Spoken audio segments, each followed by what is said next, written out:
चलिए एक बार फिर से रीजनिंग सवाल जवाब का सिलसिला प्रारंभ करते हैं। और आज हम लोगों ने 5 प्रश्नों का सेट लिया है रीजनिंग का, जो रिश्तों पर आधारित है। बहुत मजा आएगा आपको इसको हल करने में। बहुत ही मज़ेदार और दिलचस्प है। इंटरेस्टिंग होने के साथ साथ इम्पोर्टेंट भी है, क्योंकि देखिए ये एमपी पुलिस का जो एसआई एग्जाम है 2017 में ये आ चुका है। तो इस प्रकार एक इम्पोर्टेंट प्रश्न हमारे सामने है और बहुत मज़ेदार भी है, रिश्तों पर आधारित है। तो हम इसका हल निकालेंगे, बहुत आसान तरीके से निकालेंगे इसका हल। सबसे पहले क्या है कि पी की माँ क्यू की पुत्री है। तो पी, यहाँ पर हम पी लिखते हैं और पी की माँ है। माँ कौन है? माँ के बारे में कोई नाम नहीं दिया गया, सिर्फ माँ ही है वो। तो माँ है। और ये कौन है? पी की माँ क्यू की पुत्री है। क्यू की, क्यू है इसका पुत्री है ये, क्यू की पुत्री है। अब पी की मौसी आर है। पी की मौसी है आर। तो जब मौसी है तो इसके माँ का कौन होगा? माँ का बहन होगा। तो ये माँ का कौन हो जाएगा? बहन हो जाएगा। अब जब माँ का बहन है तो चूंकि क्यू का पुत्री है ये माँ, तो क्यू का ही पुत्री आर भी होगी। तो ये क्यू का कौन हो जाएगा? ये पुत्री हो जाएगा। यहाँ तक क्लियर हो गया। अब इसके बाद क्या है? क्यू की बहन एस है। क्यू की बहन एस, ये क्यू है, इसका बहन है। इसका बहन कौन है? एस है। अब ये एस और आर का ही संबंध निकालना है, एस और आर का। तो एस और आर का देखिए यहाँ पे एकदम क्लियर हो चुका है कि एस इधर से हम लोग सारा ग्राफ के हिसाब से ये निकाल चुके हैं कि ये क्यू की पुत्री है। आर जो है क्यू की पुत्री की बहन है, यानी कि क्यू की पुत्री है। अब ये क्यू की बहन है, तो क्यू की बहन है तो अगर एस का निकालना तो ये कौन हो जाएगा? ये हो जाएगा आर का मौसी हो जाएगा। और ये कौन हो जाएगा? भतीजी हो जाएगा या भांजी ये हो जाएगा ये। तो चूंकि यहाँ पर देखिए मौसी नहीं दिया गया है, भतीजी का ऑप्शन दिया गया है, तो ये जो ऑप्शन है इसका भतीजी, ये इसका उत्तर होगा डी। यह इसका सही उत्तर होगा। तो इस प्रकार इसका हल आप भी आसानी से निकाल सकते हैं वीडियो में समझ करके। इस प्रकार का और भी प्रश्न आए तो उसका भी हल आप आसानी से निकाल पाएंगे। सारा खेल प्रैक्टिस का है, जितना ज़्यादा आप प्रैक्टिस करेंगे उतना ज़्यादा आसानी से आप हल कर पाएंगे। अब हम लोग चलते हैं अगला प्रश्न की तरफ। प्रश्न नंबर 2। देखिए ये भी मज़ेदार प्रश्न है, इंटरेस्टिंग है, साथ ही साथ ये भी इम्पोर्टेंट है, क्योंकि देखिए ये एसबीआई पीओ का प्री एग्जाम 2017 में आया था। ये भी रिश्तों पर आधारित है। बहुत ही एकदम इंटरेस्ट लेकर इसका हल निकालिएगा, प्रैक्टिस कीजिएगा तो आसानी से समझ जाइएगा। एस भी का इकलौता पुत्र है। एस पुत्र है इसका भी का। भी आर से विवाहित है। आर से ये विवाहित है।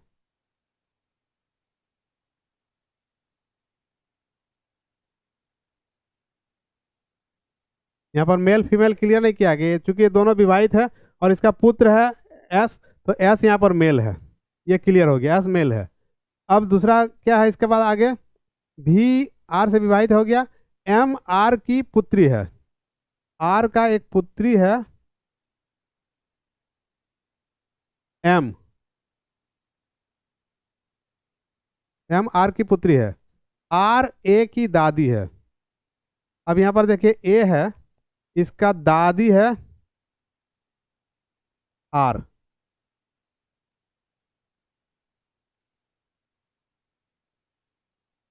अब ये दादी जब है, और ये कौन है? आर का कौन होगा? एस कौन होगा? आर का, क्योंकि भी का पुत्र है और ये दोनों विवाहित है तो इसका भी ये पुत्र होगा। एस जो है पुत्र ही होगा आर का। और जब आर दादी है ए का, तो ए का पिता तो कोई होना चाहिए। तो पिता कौन होगा? क्योंकि आर का पुत्र देखिए यहाँ पर एस है, यानी कि ये जो है इसका पिता है। प्रश्न क्या यहाँ पर है? तो एस निश्चित रूप से ए से किस प्रकार संबंधित है? तो निश्चित रूप से क्या है, ये इसका पिता होगा। अब पिता जब होगा तो इसका ऑप्शन हम ढूंढेंगे यहाँ पर। जो प्रश्न सवाल जो का जवाब जो दिया गया है उसमें ऑप्शन ढूंढेंगे, तो पिता मिल रहा है हमें सी में। इसका मतलब इसका उत्तर जो होगा ये सी हो जाएगा। तो इस प्रकार हम लोगों ने इस प्रश्न का हल किया। अब हम लोग चलते हैं अगला प्रश्न 3 के तरफ। देखिए 3 नंबर प्रश्न जो है ये भी दिलचस्प होने के साथ साथ इम्पोर्टेंट ये भी है। देखिए NICL AO 2017 के एग्जाम में ये ऑलरेडी आया हुआ है। इसका रिश्ता को समझिए। ए बी की पत्नी है और डी ए का भाई है। पी तथा क्यू ई के बच्चे हैं। तो अभी हम लोग को क्या करना है कि ए बी की पत्नी है, पहले ए का लिखते हैं हम। ए है, ये पत्नी, ए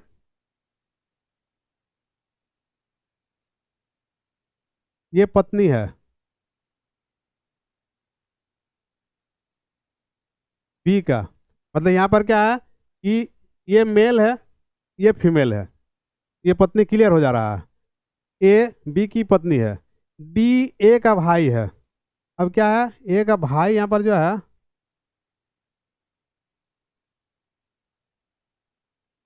डी है, ए का भाई डी है। पी तथा क्यू, पी तथा क्यू ई के बच्चे हैं। तो पहले यहाँ ई आएगा तब समझ में आएगा हम लोगों को। पी तथा क्यू ई के बच्चे हैं, तो यहाँ पर ई कहीं पर नहीं है। तो हम लोग आगे पढ़ते हैं। पी तथा क्यू ई के बच्चे हैं जो कि डी की पत्नी है। मतलब ई कौन है, डी की पत्नी है ये।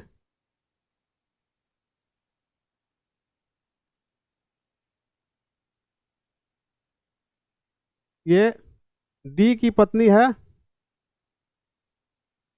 कौन, ई। ई डी की पत्नी है और पी क्यू ये दोनों बच्चे हैं इसके। पी क्यू ये ई का बच्चा है, ये दोनों। तो ये डी का भी दोनों बच्चा होगा क्योंकि ये दोनों पति पत्नी है। इसको समझना जरूरी है कि जब ई के दोनों बच्चे हैं तो ये डी के भी बच्चे होंगे। अब यहाँ रिश्ता क्या निकालना है, बी क्यू, बी क्यू से किस प्रकार संबंधित है। बी का रिश्ता निकालना है क्यू से। तो बी का रिश्ता हम क्यू से निकालेंगे। तो ये देखिए बी है और ये क्यू है। तो यहाँ पर देखिए क्या निकालेंगे हम लोग, क्योंकि इसका पिता कौन है, क्यू का पिता कौन है, डी है। और डी कौन है, ए का भाई है। ए का भाई है और बी का कौन हो जाएगा, ये बी का ये साला हो जाएगा। बी का साला हो जाएगा। तब ये क्या हो जाएगा यहाँ पर, बी कौन हो इसका होगा, क्यू का, क्यू का बी कौन हो जाएगा, तो ये फूफा हो जाएगा ये। तो फूफा को यहाँ पर, यहाँ फूफा नहीं लिखा गया, अंकल लिखा गया है। तो हम इसको अंकल को इसका उत्तर मान सकते हैं। तो इस प्रकार क्या है कि क्यू का बी का जो है, क्यू का साथ रिश्ता जो है वो फूफा का है, जिसको यहाँ पर अंकल, जो हम लोग फूफा को अंकल माने बोला जा सकता है। तो इस प्रकार ये उत्तर हमारा सी हो रहा है, अंकल इसका उत्तर निकलेगा। तो इस ग्राफ को आप लोग जो है आसानी से थोड़ा सा ध्यान देकर इसको समझिएगा, तो क्या होगा कि आपका क्लियर हो जाएगा। तो कभी भी इसका हल आप आसानी से निकाल पाइएगा, ज़्यादा समय नहीं लगेगा। शुरू बार में क्या होगा, थोड़ा सा समय लगेगा ज़्यादा, लेकिन उसके बाद फिर आसानी से उसका हल आप कर पाएंगे अगर बार बार इसको देखेंगे तो। अब चलते हैं हम लोग अगला प्रश्न 4 की तरफ।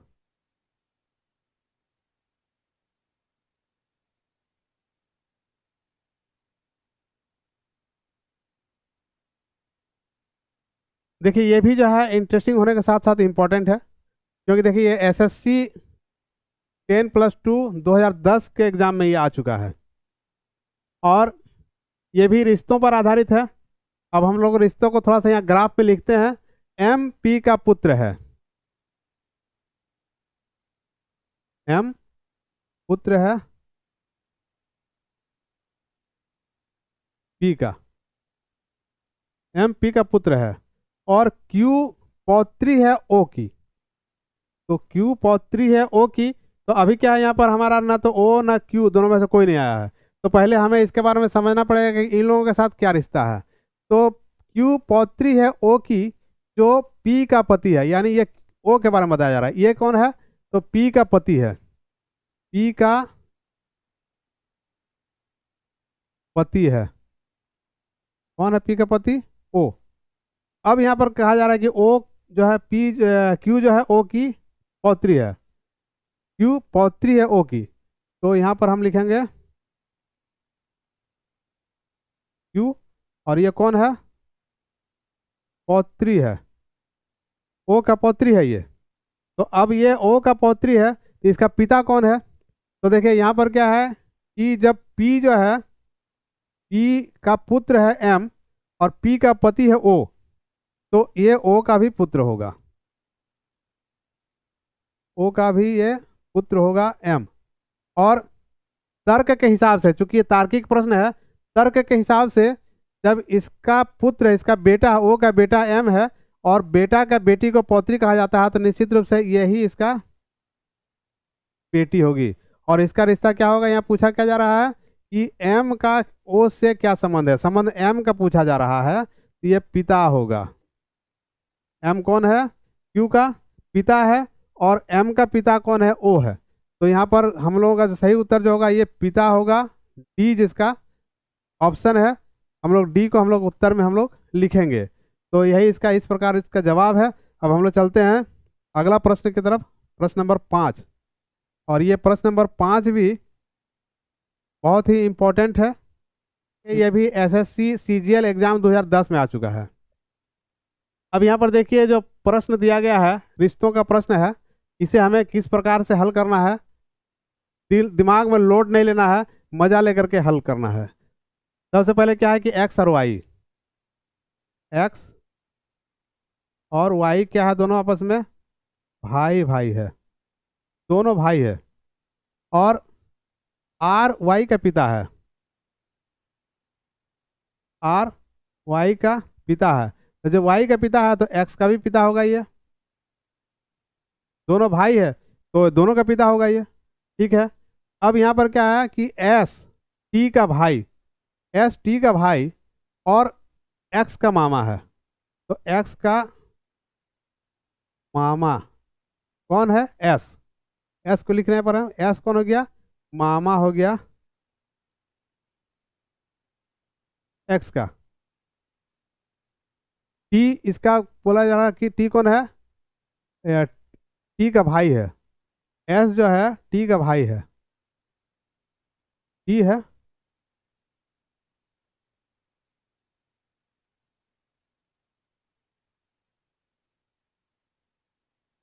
एस भाई है टी का। तो यहाँ पर क्या है कि अब टी को मेल फीमेल कुछ नहीं लिखा गया है, मेल फीमेल नहीं लिखा गया है, लेकिन यहाँ पर सवाल पूछा जा रहा है कि टी का आर से क्या संबंध है। अभी टी और आर का क्या संबंध है? तो देखिए टी का माना आर का बेटा हो गया एक्स, आर का बेटा है एक्स, एक्स का मामा है, एक्स का मामा है एस। तो यानी ये तो क्या हो गया, पहले ये इसका जो इसके साथ क्या हो गया, ये साला है, मामा मतलब पिता का साला। अब तर्क के हिसाब से क्या है कि चूंकि ये इसका भाई है, इसको मेल फीमेल नहीं लिखा गया है, लेकिन यहाँ पर जब हम लोग देखते हैं, यहाँ पर क्या है कि सभी जो है दिया गया है माता पत्नी बहन। तो ये जो रिश्ता बचा हुआ, ये ससुराल पक्ष का ही रिश्ता होगा। जब साला है और साला की बहन है, तो ससुराल पक्ष के रिश्ता में यहाँ पर क्या है कि सिर्फ और सिर्फ पत्नी का रिश्ता दिया गया है। यहाँ पर जो है टी का आर से रिश्ता जो है क्या होगा, तो यहाँ पर पत्नी का रिश्ता दिया गया है। देखिए ये जो पत्नी का रिश्ता दिया गया है टी और आर से, तो ये पत्नी मतलब बी इसका आंसर होगा। समझ में आ रहा होगा आप लोगों को कि देखिए यहाँ पर ऐसा कुछ नहीं है कि गारंटेड नहीं, क्योंकि तर्क से संबंधित है। और तर्क के लिए हमारा जो ये जो ऑप्शन दिया गया, इसका हम सपोर्ट लेंगे। इस सपोर्ट में क्या है कि यहाँ पर पत्नी का ही रिश्ता यहाँ पर आकर के फिट बैठ रहा है टी में, तो इसलिए हम इसका पत्नी का ऑप्शन बी है, इसको हम आंसर के रूप में लिखेंगे। तो इस प्रकार बहुत ही मज़ेदार होता है ये रीजनिंग, तार्किक प्रश्न होता है, और खास करके रिश्तों से जब संबंधित होता है तो इसको हल करने में थोड़ा ज़्यादा मज़ा आता है। तो आप लोग भी इसको मज़ा लेकर के वीडियो को देखिए, हल कीजिए, अच्छा लगे तो लाइक कीजिए, दोस्तों के साथ शेयर कीजिए और चैनल को सब्सक्राइब कर लें अगर अभी तक सब्सक्राइब नहीं किया है तो। फिर मिलते हैं अगले वीडियो में।